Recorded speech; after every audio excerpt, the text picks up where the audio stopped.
Allez, parce que mine de rien, ça fait longtemps qu'on ne s'est pas penché sur un cas précis de compétition et que la dernière fois, ça a fait parler un peu de la fin d'une compétition. Donc je voulais un peu régayer nos, nos organisateurs de compétition, évidemment. Tiens, rencontre avec une nouvelle compétition qui va arriver bientôt, si je dis pas de bêtises. Première édition qui va se faire. Je parle bien évidemment des Mitsi Battle et je suis avec Cédric Balina. Salut Cédric. Salut, ça va Quentin?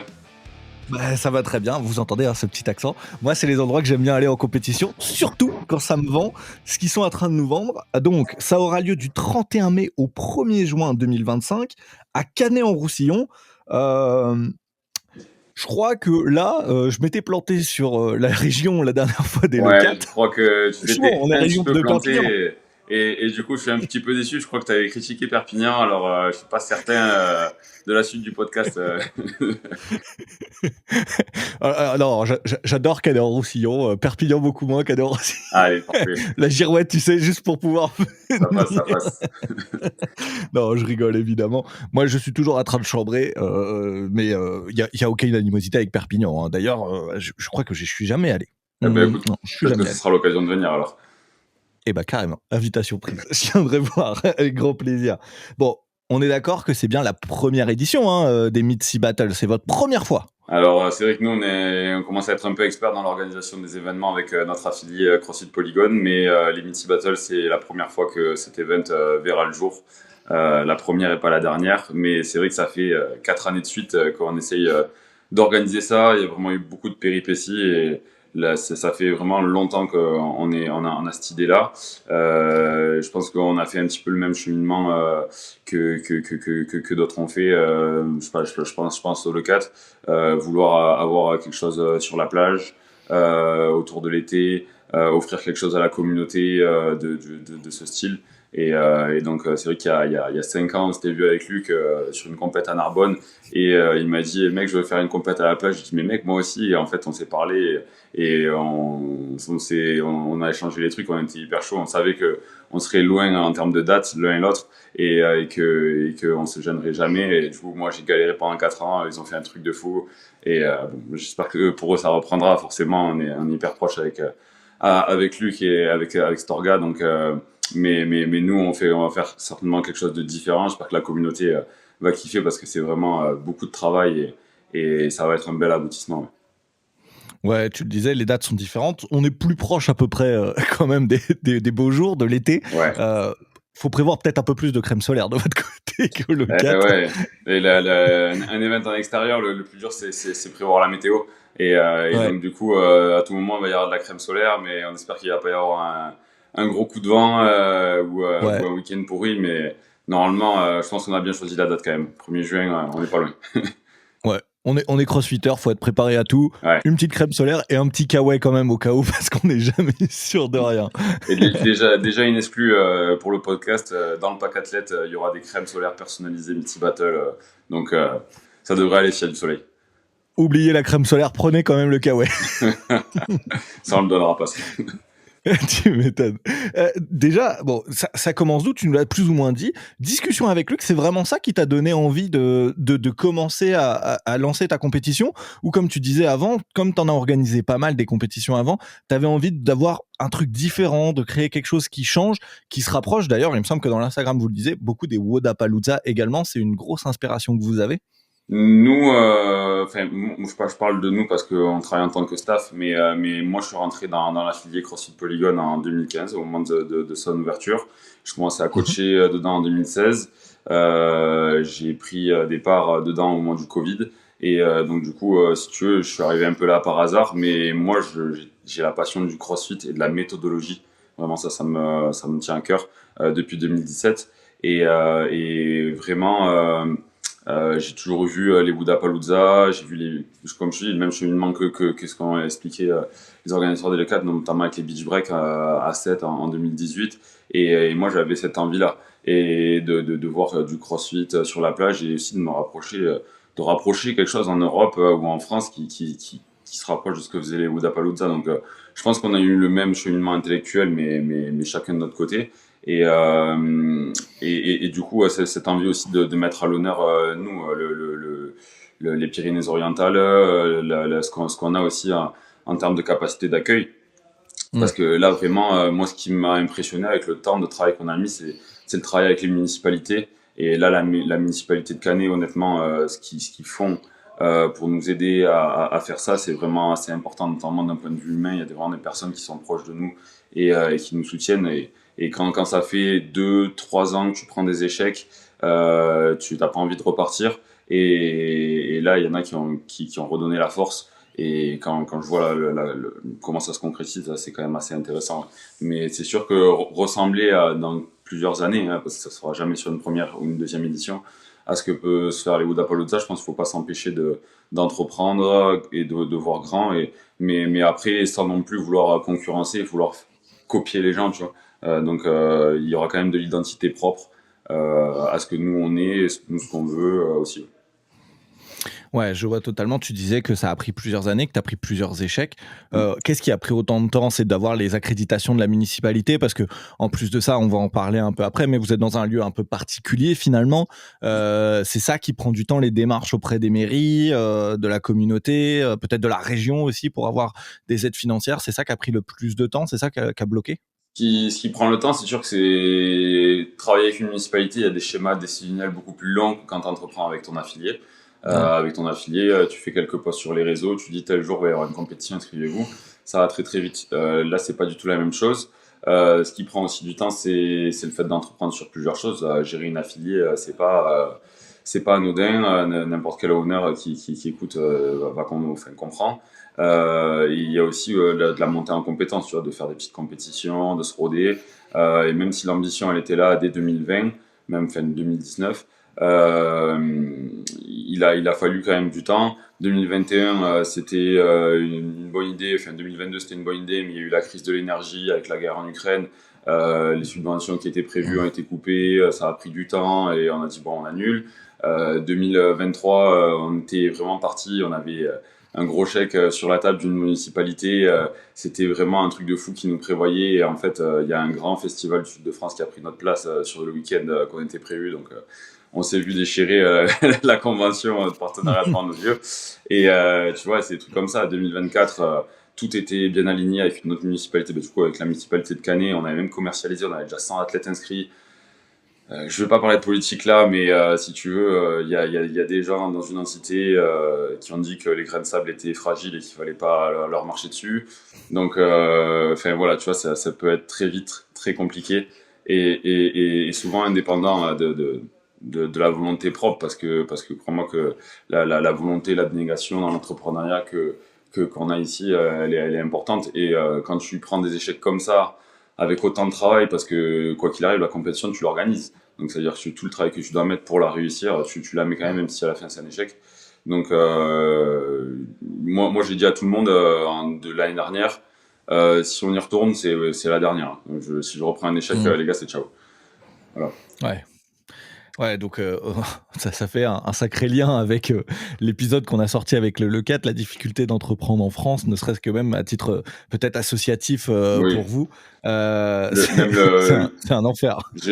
bon, ça, on a eu l'occasion de s'appeler avec Luc et d'en parler. C'est vrai que c'est hyper compliqué et qu'il faut quand même un backup de fou. Et c'est pour ça qu'il faut leur tirer leur chapeau parce que c'est pas leur boulot. Quand tu gères une affiliée ou même une entreprise, tu as ton comptable. Là, Mm. tu vois, la municipalité, il y a des gens autour de nous qui nous aident, des avocats, peut-être un peu fiscalistes et tout ça. Donc, tu as du backup. Quand tu arrives là et que t'as pas forcément ces trucs-là autour, c'est un sac d'épines, hein, c'est pour arriver à s'en Ouais. sortir. Donc là, c'est sûr qu'avec plusieurs comptables, avec plusieurs trucs, il y a moyen de faire un montage financier, des choses pour que ça fonctionne. Mais si tu le prévois pas, c'est sûr que tu vas au carton. Ouais, tu m'étonnes, tu m'étonnes. Un autre truc que je vois, parce que mon Canet en Roussillon, ça parle, je pense, à beaucoup de monde, notamment station un peu balnéaire quand même, l'été, ça veut dire beaucoup de touristes qui viennent, beaucoup de gens par chez moi, des Parisiens, Oui. comme vous aimez bien dire, évidemment. Mais du coup, pas mal d'étrangers qui viennent, et aussi, je pense qu'il y a beaucoup d'Anglais dans cette région-là.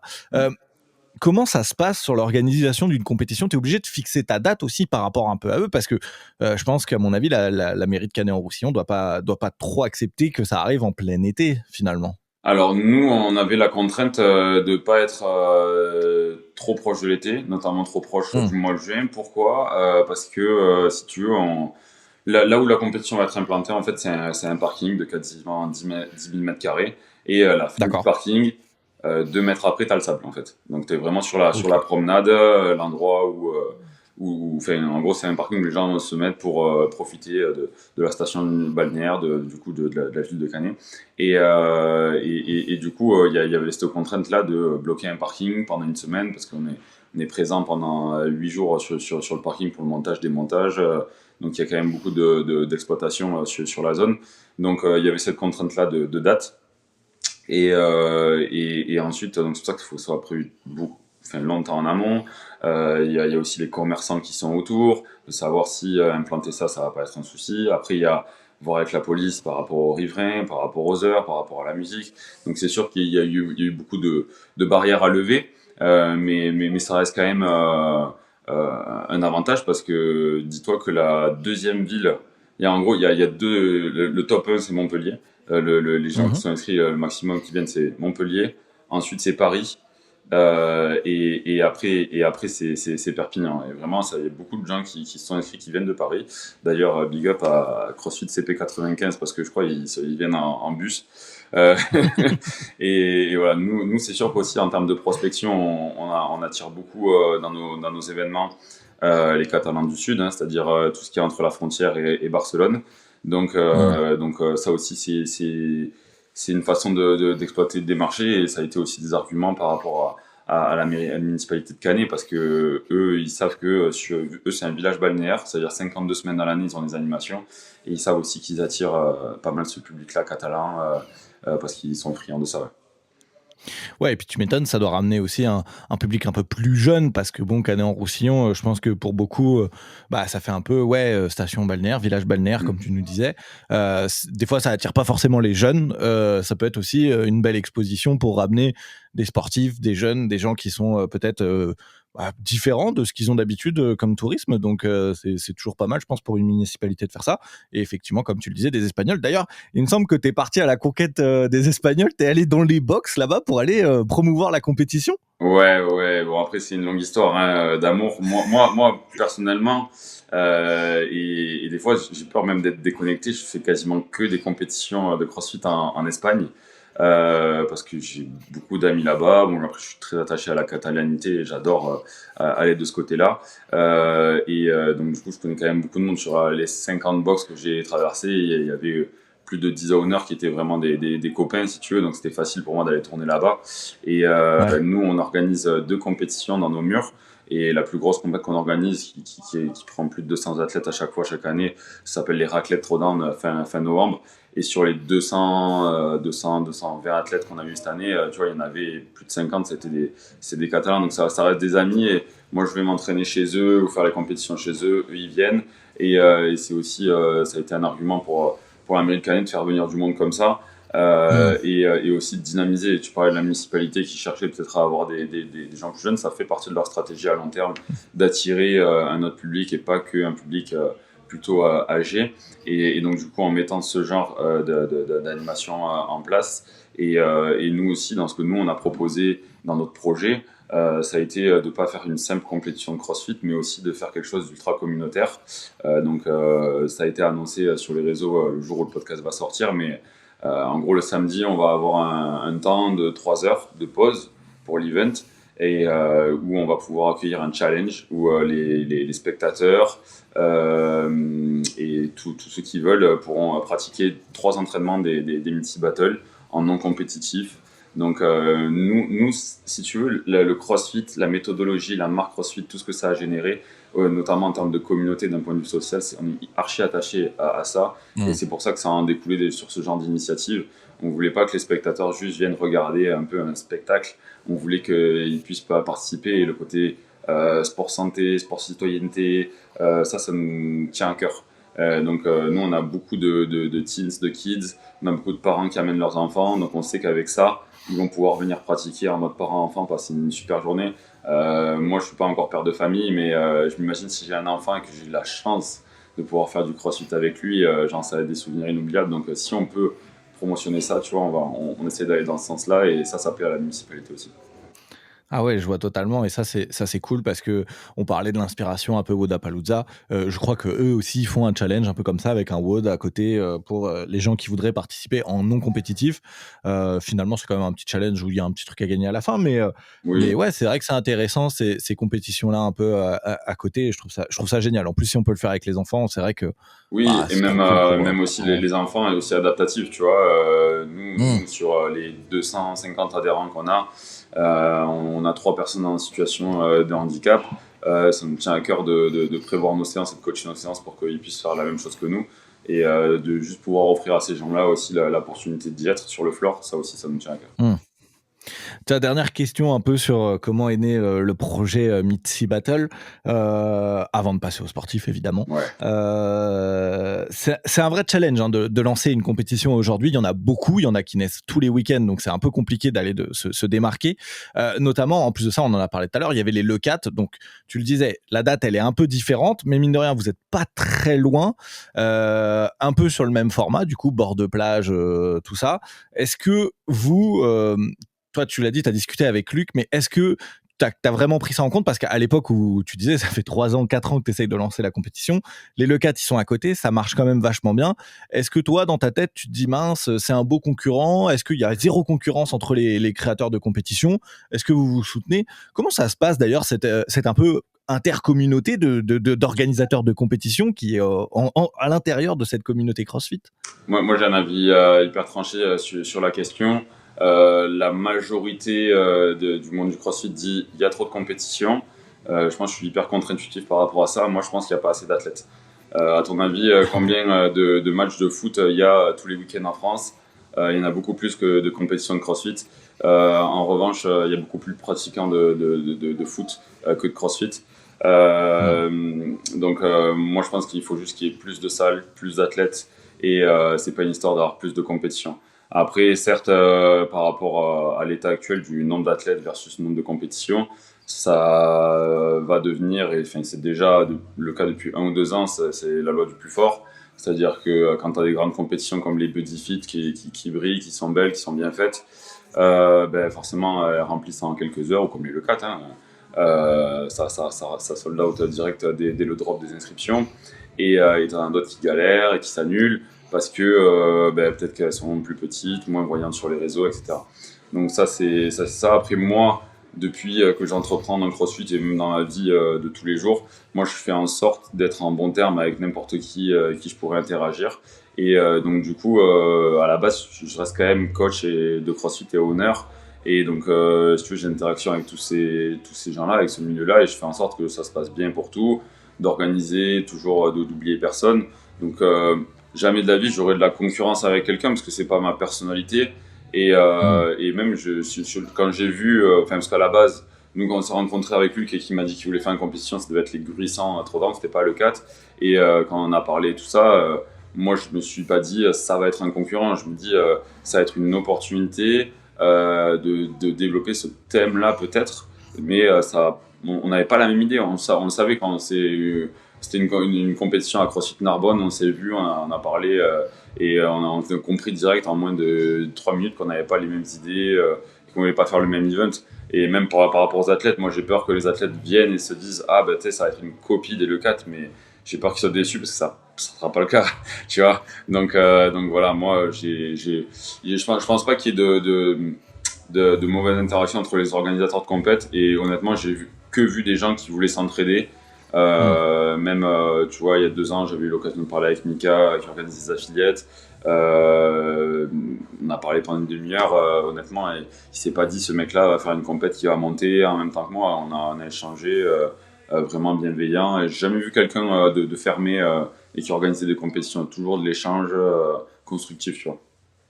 Ah, ça en vrai, c'est génial quand c'est sain à côté, que les organisateurs ils se tirent pas la bourre. Franchement, je pense que bah au moins il y a un côté sain et tout le monde s'entraide et en fait on est quasiment dans la même communauté qu'on a dans les box de CrossFit et ça c'est Exact. cool. Tiens, sur un format moi qui m'est très très cher. La team, évidemment, team de 4 en plus de ça. Ouais. Il y a plusieurs catégories. Il y a homme, homme, femme, femme, 4 hommes ou 4 femmes, sur plusieurs catégories d'ailleurs. Beginner, régular, master. Pour le coup, là, il y a un beau panel d'athlètes déjà. Ouais, ouais. Pourquoi ce choix de team? Parce qu'on sait que c'est plus compliqué à programmer la team. Mais merci de faire des compétitions en team parce que je trouve ça génial, moi. Moi, je pense que tu crées plus de souvenirs au plus tu es dans la team déjà. Et donc moi je crée beaucoup d'événements via l'affilié de CrossFit Polygon et c'est justement pour donner l'opportunité à un maximum d'athlètes de créer des souvenirs parce que c'est il y a que ça qui reste à la fin. Et donc du coup c'est pour ça que team de 4 aussi ça peut quand même être enfin en fait moi l'avantage c'est de pouvoir faire soit 4 hommes, soit 4 femmes, soit homme, homme, femme, femme.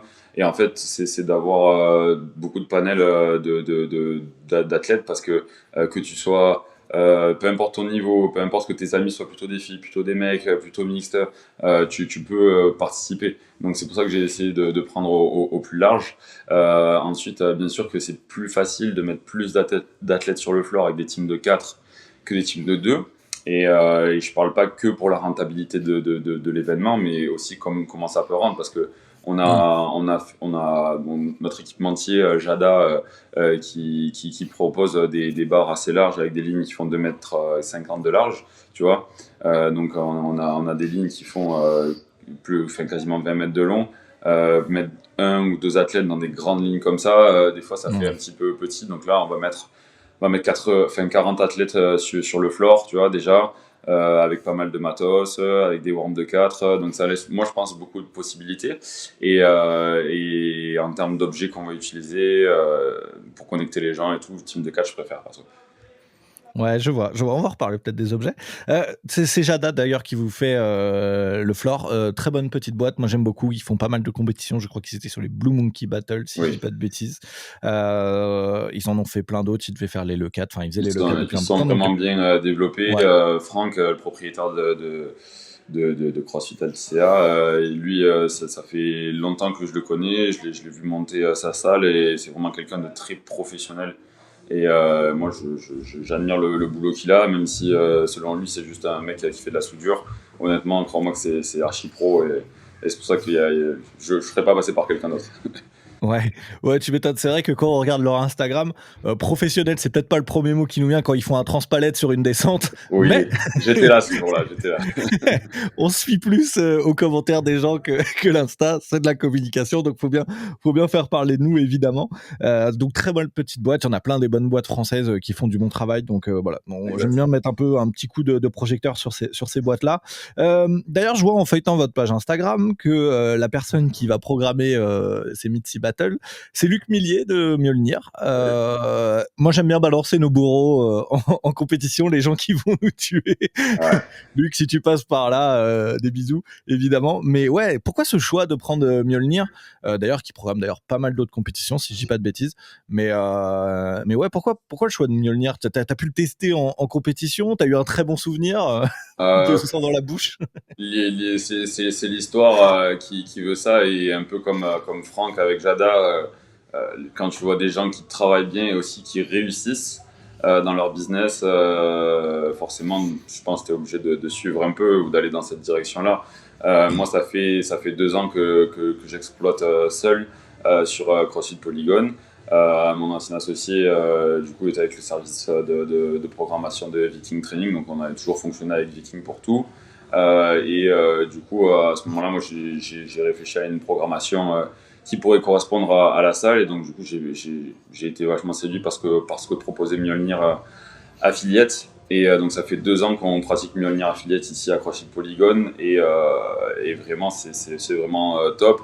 Donc, avec le temps, si tu veux, bon, moi, j'aime bien rencontrer les personnes. L'été dernier, parce que j'adore coacher et voir des nouvelles communautés, je suis parti coacher en Suisse. Et du coup, la Suisse, Colmar, c'était pas hyper loin. Je me suis dit, allez, je vais aller à Grillen, voir cette salle qui a l'air magnifique, et peut-être rencontrer la personne qui programme tous les jours pour l'affilier. Et ce qu'il y a sur le tableau, pour moi, c'est hyper important. Donc, je suis allé une fois à Grillen, j'ai rencontré Luc. Et moi, pour moi, c'était un peu comme une évidence de travailler avec lui si jamais j'avais la chance de faire les Mini Battle. Donc forcément, ça a été Mjolnir Training à qui j'ai proposé et qui a accepté. Donc j'en suis vraiment bien content. Et c'est vrai que là, maintenant que les watts sont construits, finis, je vois l'attrait quand même d'avoir fait ça parce que je pense qu'on réussit un petit peu notre façon de programmer sur nos events dans la salle. Mais il y a des détails quand tu passes un step comme ça pour faire une compétition, entre guillemets, grande compétition ou du moins en extérieur d'une salle de CrossFit. Il y a des points que des fois tu vois pas et Luc il m'a aiguillé sur ces points et je pense que ça va être. Il va y avoir, s'il y a une réussite sur le week-end, ce sera notamment grâce à la programmation et ce sera grâce à Luc. Ok, il sera dans le coin, Luc, pour cette première des Mitsi Battle, il va passer, tu penses? Eh ben, écoute, s'il y a un train ou un avion qui est là, oui, c'est à l'étude. J'ai l'espoir. Ok. Pour moi, c'est vraiment l'ambassadeur de la compétition. Si j'ai la chance de l'avoir avec moi ce week-end-là, je serais très heureux. Tant mieux, ouais, parce que c'est un très bon gars en plus pour avoir discuté Oui, avec lui et c'est vraiment une bonne personne. Donc, vraiment. si vous avez l'occasion de le croiser, allez le féliciter pour tout son travail parce que mine de rien, CrossFit Greenland, créateur de champions en plus de ça. Donc, Ouais.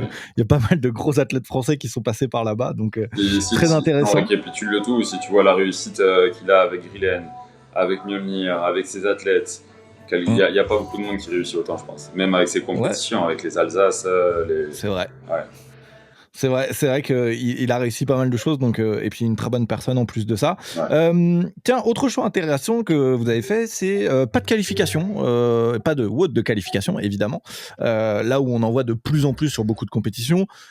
Évidemment, c'est pas pour mettre un tir sur les compétitions qui mettent des qualifications. C'est souvent des grosses compétitions qui ont besoin un peu de brasser les inscriptions pour avoir un niveau incroyable. Et d'ailleurs, en parlant de niveau, il y a 3 catégories. Donc, master, où il faut avoir cumulé plus de 150 ans. Je trouvais ça rigolo. Ouais. Régular et beginner. Alors, tu l'as dit plus ou moins, les régulars, c'est / élite, mais vous mettez pas ça en avant, donc c'est des choix intéressants. C'est du coup finalement un événement plus communautaire que vous voulez viser. Oui, c'est vrai que là, peut-être que le vent il est en train de tourner, notamment avec le travail de la Fédération fonctionnelle de fitness, de mettre des noms bien précis pour les catégories, que les athlètes puissent se représenter ça. Mais si tu veux, régular, c'est un mot qui revient souvent dans les compétitions en Espagne. Ok. En disant bon voilà, régular, t'as l'habitude de faire du crossfit, t'as un petit peu pas mal de skills, voilà. Beginner, parce que moi le mot était important pour moi parce que je trouve que il faut qu'il y ait de la place pour les débutants. Et scale, je trouve ça peut-être des fois un peu réducteur, donc des fois il y en a qui utilisent le mot open, tu vois, mais bon, beginner, je trouve que c'était bien, et vu le nombre d'équipes qui s'est inscrit, je pense que ça a parlé à pas mal de monde. Et après, bon, les masters, je préfère de l'âge cumulé si tu veux, parce que même si tu mets deux jeunes de 20 ans, ça veut dire qu'il y en a deux à côté qui en ont un minimum 50-55, donc quoi qu'il arrive, il y a de l'âge. Mais c'est vrai que le choix des compétitions était comme ça. Et par contre, team de 4, tu vois, que ce soit 4 hommes ou 4 femmes, je trouve que ça se voit très très peu. Et je pense que même ne serait-ce qu'en termes de prospection, c'était une bonne idée de proposer ça. Ne serait-ce qu'à l'affilié ici à Polygone, on voit plein de filles qui adorent être ensemble et des fois elles doivent se séparer pour être deux avec deux autres hommes. Donc au moins il y en a pour tout le monde. Ouais, 4 hommes et 4 femmes, ça va donner du spectacle, deux spectacles différents. Ouais. Mais ça, c'est vrai que c'est des trucs qui changent. Et j'aime beaucoup l'idée. Moi, c'est pour ça que je voulais le mettre un peu en avant parce que je trouve ça vraiment bien. Autre chose, on en a parlé un peu tout à l'heure. J'ai vu sur Instagram, vous faites la promotion de mouvements et d'objets un peu inédits. Ouais. Et moi, Cédric, tu me vois venir depuis tout à l'heure, je suis un peu taquin, j'ai me demandé, est-ce qu'on peut parler d'un peu des mouvements inédits qu'il y aura, sachant que Luc a dû bien bosser là-dessus, évidemment.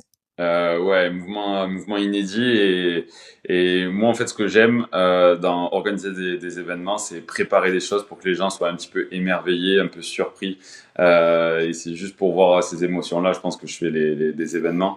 Moi il y a un truc qui est tombé aux Games en 2022 je crois en équipe, c'était du rameur, je sais pas si tu vois, avec des slides Oui, en synchro.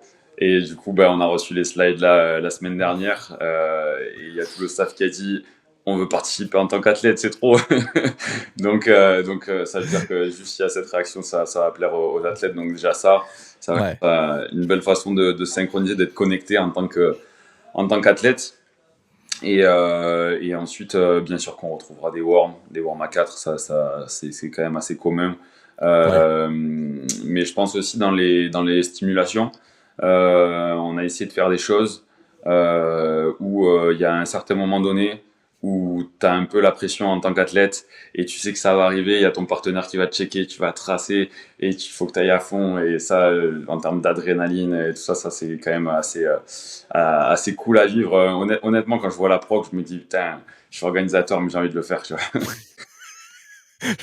bon, si vous voyez un mec avec un t-shirt organisation sur le floor, c'est sûrement Cédric. C'est sûrement Cédric qui a lâché tout. Non, mais c'est cool parce que tu parlais du rameur. Là, on a un côté plus aviron finalement. Quand on est tout le monde synchronisé comme ça, on va se rendre compte un peu de ce que c'est l'aviron. Donc ça, c'est des trucs effectivement que les gens n'ont pas le temps de voir, enfin, n'ont pas l'habitude de voir. Et je pense que sur une région un peu comme la vôtre, ça a du sens de mettre Oui, des objets comme ça. et oui. Donc pour le coup, moi, je plus sois totalement et j'aime énormément ça. Euh, tiens, les WOD sont sûrement déjà prêts. Hein. Ça, je me doute qu'à un mois et demi de la Ça, je compétition, te prêt. s'ils sont pas prêts, il y aura peut-être un petit problème, évidemment. Mais s'il y avait un WOD sur Ouais. lequel tu dois dire aux athlètes, soit préparez-vous, ça va être fantastique, ou préparez-vous, ça va être horrible. Est-ce que tu as un numéro de WOD dans l'ordre, si tu as l'ordre en tête du week-end, sur lequel il va falloir se préparer? Moi, je pense que c'est le WOD 3, le WOD du samedi Ok. soir.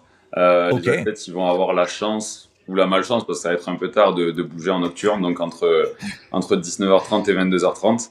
Et moi, honnêtement, quand j'ai voulu organiser les Mitsi Battles, j'avais déjà ça en tête il y a plusieurs années. Donc, ça va être un couplet très classique de CrossFit avec une barre d'haltéro et de la gymnastique. Hein. On va pas dire que c'est Fran parce que c'est pas Fran, mais voilà, vous m'avez compris. Et du coup, va y avoir moyen de se montrer et du coup de créer quelque chose d'inoubliable. Je pense que dans la création de contenu à ce moment-là, il va falloir s'attendre à être en synchro avec son partenaire, avec des lumières sur soi, avec la mer dans le fond. Et honnêtement, ça va être épique, donc faut être prêt pour ce moment-là, je pense. Ok, notez, WOD 3, WOD du samedi soir, tenez-vous prêts les athlètes. Ça va être peut-être le moment qui va vous faire envie de retourner l'année prochaine au Mitsi Battle. Ah, je crois. C'est c'est le meilleur article commercial que tu puisses faire. Là, vraiment, je pense on peut pas avoir mieux, évidemment. Bon, moi, j'adore la compétition, évidemment, mais bon, je fais du crossfit parce que je suis bon mangeur, j'aime profiter de la vie, tout ça. Peut-être comme Un moi. gros problème de ma vie, évidemment, c'est pour ça que je suis pas encore super bien gaulé, mais moi, ça me permet de beaucoup profiter des villages Ah oui. et des activités autour. C'est quelque chose que vous avez mis en avant. En plus, je suppose que bord de mer, là, il doit y avoir un village incroyable. Qu'est-ce que vous avez prévu à côté de la compétition d'ailleurs? Alors, nous, on a prévu déjà des zones chill, parce que ça, c'est important pour nous de pouvoir proposer quelque chose d'assez développé là-dessus. Donc, c'est-à-dire des animations, bien sûr des stands partenaires. Hmm. On a préféré, je pense, la qualité à la quantité. Donc, c'est-à-dire qu'on n'aura pas 50 stands partenaires. Par contre, tu vois, on a fait un partenariat avec Decathlon pour avoir des animations. Nous, on a un organisme de formation à côté qui va nous apporter leur BPGEPS, donc l'USAP Formation. Donc, on va avoir toute une équipe qui va être là pour créer des animations sur le village partenaire. C'est-à-dire que tu sois athlète, spectateur, même bénévole, tu vas pouvoir pratiquer tu vois, des paniers de basket, du tir laser. Et on a aussi arrangé le coup avec nos partenaires pour pouvoir avoir des cadeaux à gagner, des challenges. Tu vois, moi, ce que j'ai vécu au French Throwdown l'année dernière, où Decathlon était là et on pouvait pratiquer des challenges, ça a vraiment enfin, tout était top, tu vois, mais ça a rajouté un petit truc à la journée. Et moi, je voulais que les festivaliers, entre guillemets, c'est-à-dire tout le monde puisse vivre ça. De la zone chill, forcément, pour pouvoir être posé. On va Hmm. créer pas mal d'ombrage. Il y a Decathlon aussi qui va floquer, tu vois, des chaises de camping et tout pour se poser entre les WOD. Donc, ce genre de truc. Et après, bah, aussi tout le côté qui est restauration. je mets beaucoup de focus là-dessus, c'est-à-dire que certes, tu peux avoir une bonne expérience athlète parce que les WOD étaient cool, mais si à côté, il n'y a pas des trucs pour se poser ou pour passer un bon moment, ça, c'est pas top. Donc moi, je veux que l'expérience athlète, spectateur soit la meilleure possible. J'ai la chance, j'ai réussi ça et je suis hyper content d'avoir que des prestataires qui sont soit des adhérents à moi, soit des compétiteurs à moi. Enfin, des compétiteurs à moi, des gens qui sont venus faire des compétitions dans la salle, tu vois. Et donc ça me marque aussi parce que c'est la communauté du CrossFit. Tu vois, on a la team de Magamé qui récolte de l'argent en faisant des jus pour le raid des Amazones. Donc ça, j'ai dit direct, tu vois, c'est des filles qui étaient venues l'année dernière en compétition, que je connais déjà. Sinon, c'est des anciens adhérents ou des adhérents à moi qui ont le food truck, des trucs comme ça. Donc ça va être assez développé, il va y avoir quand même de la vie. Et on a aussi l'avantage d'avoir une municipalité qui est ambitieuse, qui est en train de créer des remblasses juste à côté. Tu vois, il y a des animations avec des danses juste à 200 mètres sur la place. Donc ça va être un week-end assez festif et surtout on prévoit quelques pauses dans la journée, donc il y aura moyen d'aller se balader sur la plage. Et malheureusement, malheureusement, d'un point de vue politique, on n'a pas le droit d'aller sur le sable, et malgré moult démarches. Mais crois-moi qu'en 2026, on sera sur le sable. C'est ce que j'allais te demander.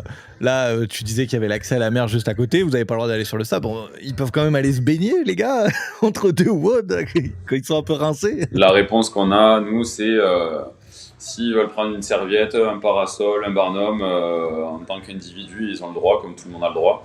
Mais si vous mettez ne serait-ce qu'une barrière, un truc, non, là c'est bon. C'est violation du domaine public maritime. D'accord, voilà. d'accord.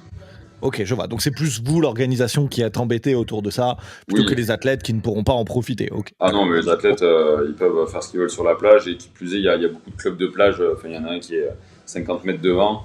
Donc ils vont pouvoir vraiment kiffer leur vie tout le week-end. Ok, bon bah ça c'est trop bien, c'était ce que je voulais savoir. Ouais. C'était ma question d'après, est-ce qu'au moins ils pourront profiter de la mer? Oui, vous pourrez profiter de la mer, messieurs dames. Prenez votre serviette du coup. Et un kawaii, on l'a dit. Quand même au cas où. Non, mais on en parlait un peu tout à l'heure. Moi, j'aimerais bien avoir ton avis sur ça parce que du coup, toi, tu as créé une compétition un peu qui change, dont les gens n'ont pas l'habitude et ça te permet de te démarquer aussi en tant que compétition. Mais on l'a dit tout à l'heure, il y a de plus en plus de compétitions. Tu le disais aussi, on n'a pas assez d'athlètes. Donc, mine de rien, c'est un marché qui est très compétitif. Vous avez beaucoup de choses. Enfin, il y a beaucoup de concurrents, entre guillemets, même si il n'y a pas vraiment de concurrence, on en a parlé tout à l'heure. Mais comment tu fais pour te démarquer, toi, aujourd'hui? Qu'est-ce que tu penses que, en tant que compétition qui est en train de naître, justement, je trouvais ça intéressant de te poser la question, qu'est-ce qu'il faut pour se démarquer par rapport aux autres? Est-ce que c'est un lieu, comme vous avez plus ou moins choisi? Est-ce que c'est un format, comme vous avez plus ou moins choisi avec la team de 4? Est-ce que c'est un mélange de tout ça ou est-ce que c'est une bonne programmation sportive? Toi, Cédric, selon toi, quel est ton réel avis sur ça? Qu'est-ce qui fait qu'une compétition se démarque aujourd'hui? Déjà, il y a l'originalité. Ça, c'est une certitude. Proposer une énième compétition assez simple, qui sort pas de l'ordinaire, je pense que c'est compliqué. Donc l'originalité, je pense que ça vient du fait qu'on soit sur la plage. Ensuite, il y a tout un travail de communication. Si dans ton budget, tu n'acceptes pas d'avoir des prestataires qui soient là pour ça, donc c'est-à-dire des gens qui font un beau design, qui vont avoir les bons ressorts sur les réseaux, donc ça c'est un frein et il faut le prévoir dans son budget. Ensuite, je pense aussi que c'est un travail de très long terme parce que si déjà t'es pas implanté dans le CrossFit, tu connais pas beaucoup de monde dans le CrossFit, ou si tu mets pas tout ton travail en place pour aussi avoir des partenaires qui vont te donner de la crédibilité. Donc si tu veux, c'est tout un maillage à avoir. Nous on a une affiliée du coup qui est là depuis 10 ans quand même. Donc et les gens, donc si tu veux, en post-Covid, on a quand même organisé 7 ou 8 compétitions. Il y a de plus en plus d'athlètes chaque année dans nos compétitions, donc forcément c'est gage de qualité. Donc, pour nous c'est un travail de long terme, mais si jamais une compétition voulait se lancer aujourd'hui, c'est une communication précise et tu peux très très très vite te rater. Une anecdote, il y a 2 ou 3 ans, enfin, c'est la première année je crois où on voulait organiser les MITI, à la base on voulait appeler ça The Mediterranean. Et il y a une compétition vers Aix-en-Provence qui était sortie sur les réseaux, qui s'appelait The Mediterranean. Donc déjà là on était gavés et on s'est dit merde, on s'est fait prendre le truc et tout. En plus c'est en bord de mer, Aix-en-Provence. Et ils ont fait une com où ils se sont ratés. Ils ont tout écrit en anglais. C'était des gros trucs. Ils annonçaient des grands athlètes. Ils avaient fait un grand nombre d'athlètes et tout. Et les gens ont regardé ça un peu de loin en disant oh, ils se chauffent et tout. Ils n'ont jamais rien fait. Ils font des trucs comme si c'était international, tout ça. Et ça n'avait pas pris. Et tu vois, donc au final, tu peux faire une com qui te paraît belle. Quand même beaucoup d'avis autour. Et moi j'essaye beaucoup de me challenger, moi individuellement, avec le staff que j'ai. Tu vois, j'ai recruté beaucoup sur les 2 dernières années. Et dès que j'ai une idée ou dès qu'on a une démarche, on a 2 réunions par semaine. Je mets ça au milieu. On est 5, 6, 7 dans la pièce. Et t'inquiète qu'il y en a qui disent ah, je pense que c'est pas bien. On va aller creuser de savoir pourquoi c'est pas bien. On va aller prouver le truc avant de le sortir. Donc faut pas avoir peur, je pense, s'il y en a un qui veut se lancer, de dire d'aller éprouver le truc, d'aller en parler à beaucoup de monde autour. Et ça se construit, si tu veux, comme si tu passais et les choses s'agglomèrent autour de toi, tu vois. Ouais, je vois un peu comme toi, t'as fait. Mine de rien, vous avez mis 4 ans pour sortir les Mitsi Battle, en tout cas pour faire cette première édition. Ouais. Il y a eu des contraintes à côté aussi, évidemment, mais je pense qu'il y a eu un gros axe de réflexion avant de se dire est-ce qu'on tente ça, est-ce qu'on tente pas. Donc la réflexion, c'est important, pas se lancer sur une envie de pisser, entre guillemets, pardon du mot. Et en plus de ça, faire attention à la communication qu'on apporte, parce que si on n'a pas les reins assez solides et la connexion assez solide pour aller chercher ce qu'on prévoit, malheureusement, voilà, ça peut. Et surtout de savoir pourquoi, en fait. C'est le why, tu vois, de savoir pourquoi tu fais les choses. Et je pense qu'il y a beaucoup de gens qui veulent se lancer dans les compétitions, qui sont owners de boxe et qui disent ah, je vais me mettre le petit plus d'argent dans la poche pour sauver un petit peu mon affilié. Pour sauver une affiliée, il faut travailler, il faut bien coacher, il faut avoir de la prospection. Et c'est pas une compétition qui sauve ton affilié. Tu vois, ça c'est le mauvais choix, et je pense que malheureusement il y en a qui vont dans ce sens. Ça rajoute juste plus de contraintes, et si tu es déjà dans la contrainte et que tu n'as pas trop de prospects, et faut pas croire que là les compétitions rapportent beaucoup d'argent. J'ai eu des discussions avec des mecs qui organisent des grosses compètes en France. Ils m'ont dit là on est à zéro, tu vois, on est budget à l'équilibre, parce que on a besoin de nous on va louer deux tribunes de 200 places. Tu vois, je dis même pas le prix, mais on a proposé un budget à la base à la municipalité qui était un budget soit à perte, soit à l'équilibre. Et on a eu la chance d'avoir un peu plus d'athlètes, donc, mais on n'a pas pris de la marge. On a juste augmenté la qualité en mettant une tribune de plus, en mettant un conteneur logistique et tout ça, tu vois, en mettant 2 lignes de plus de Jada. Et en fait, on reste à l'équilibre pour juste mettre le plus gros event possible. Donc, avant de gagner de l'argent, honnêtement, c'est compliqué. On est toujours à aller entre 5 et 15% de marge sur le chiffre global, tu vois. Et il faut forcer pour avoir un chiffre global positif. Ouais, je vois totalement. Et puis, d'habitude, je pose cette question-là aux compétitions. T'es pas obligé de nous répondre, hein, Cédric. Mais c'est quoi le budget pour les Mitsi Battle, à peu près, pour que les gens ils se rendent compte un peu combien ça coûte d'organiser ce genre de compétition? En termes de chiffre d'affaires, on fera le compte à la fin, mais je pense qu'on va dépasser les 60 000 euros. D'accord. Okay. Mais on sait que sur notre budget, en termes de dépenses, on est au moins à 53 000. D'accord. Donc, et tu as toujours des dépenses en plus sur le week-end, sur le truc, il faut loger quelqu'un, tout ça. Donc, on pense qu'on sera dans le plus, mais on va pas être loin de l'équilibre. Mais je suis hyper transparent, parce que je vois pas pourquoi mentir. Hein. Si j'avais fait 100 000 et que ça m'avait coûté 20 000, je t'aurais dit la même. Non, mais je comprends totalement. Et pour le coup, ça va. Quand on voit le prix de certaines autres compétitions, c'est pas l'une des plus chères qu'on ait eues, mais mine de rien, 60 000 euros, c'est quand même un sacré budget, donc faut le redire. Et en sachant que les inscriptions, ça représente moins de 2/3 du chiffre. Il faut aller chercher beaucoup de partenariats, il faut aller chercher beaucoup de sponsors, il faut aller chercher autre chose. Et du coup, c'est pour ça que nous, tu vois, c'est 87,50 € par athlète le week-end. Et pour une compétition en extérieur, je sais pas qui fait ce prix-là, tu vois. Je pense qu'on est moins cher, tu vois. Donc après, c'est pas parce que t'es moins cher que t'es low cost, mais nous, c'était un parti pris de rester accessible. Nous, c'est 75 € la compétition le week-end quand on fait dans nos murs. Là, c'est 12 € de plus, alors qu'on va louer des tribunes, des containers, des trucs. C'était le minimum pour lancer une belle première édition, quoi. Ouais, c'est ça. C'est pas parce que vous êtes moins cher. Vous avez des ambitions un peu différentes aussi. Donc, c'est une première édition. Donc, voilà, c'est un beau début et ça se lance. Ça a l'air de bien partir quand même pour Ouais, le on Mythic a Battle. 480 athlètes inscrits, on va dépasser les 500 pour une première, j'en attendais pas plus. C'est ce que j'allais dire. Tiens, si on fait un petit bilan un peu sur les inscriptions, là, 1 mois et demi, je crois qu'il reste quelques places. Va falloir être très rapide parce que je crois qu'il reste quelques places pour s'inscrire, Ouais, notamment dans quelques catégories. C'est lesquelles? là, à date, au moment où on enregistre, on est à 480 athlètes inscrits, on a 520 places.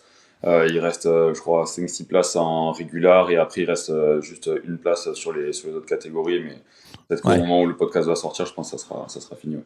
Voilà. Bon, allez regarder quand même. On enregistre actuellement, on est le 15 avril. Ça devrait sortir aux alentours du 25. Donc voilà, s'il reste des places, foncez-y parce que je pense que ça va être une belle édition et vous allez bien vous régaler là-bas à Canet-en-Roussillon. Donc je rappelle, évidemment, Canet-en-Roussillon, les Mythic Battle du 31 mai au 6 juin 2025. Non, pardon ? 31 mai, 1er juin. 31 mai, j'ai dit quoi, 6 juin ? Ouais. Ça fait long, c'est un peu les games là. Non, 31 mai, 1er juin, t'as raison. Programmé par Mjolnir en plus, donc une prog de qualité si vous avez fait les Alsace et tout, vous savez.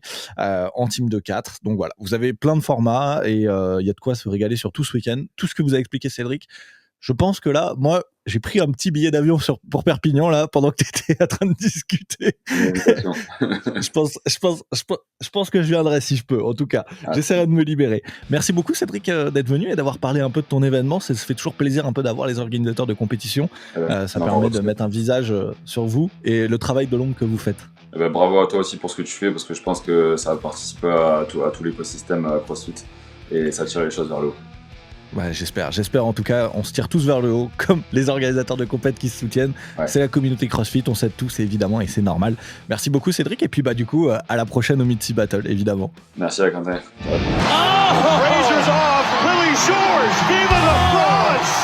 Wow! In 6th place from France, Claudia Gluck.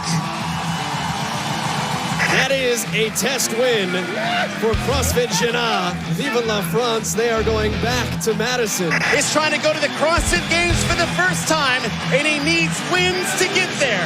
Victor Hoffer in front of the home crowd. Vive la France for Victor, 100 points.